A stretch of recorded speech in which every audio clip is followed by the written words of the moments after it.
Niat pergi ziarah kubur, pilu Sasa korban tewas kecelakaan beruntun di Tol Cipularang KM 92.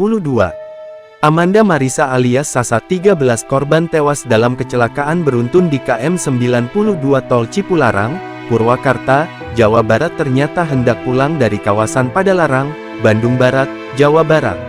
Sasa saat itu pergi bersama istri majikannya yang merupakan anggota Yonzikon 13 ke yang juga korban luka bernama Kartika Eka Putri untuk pergi ziarah kubur.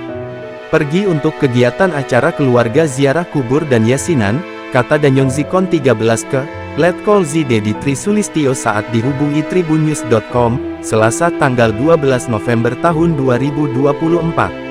Saat itu, kata Dedi, Kartika pergi bersama anaknya berinisial NEP 2 dan Sasa untuk ke kerabat Kartika.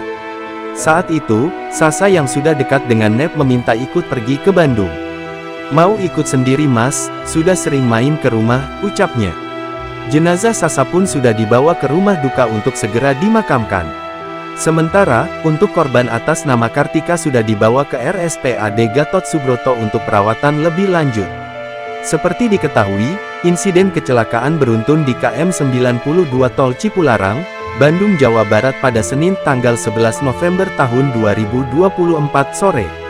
Kabid Humas Polda Jabar Kombes Pol Jules Abraham Abbas menduga kecelakaan terjadi akibat truk bermuatan berat mengalami remblong.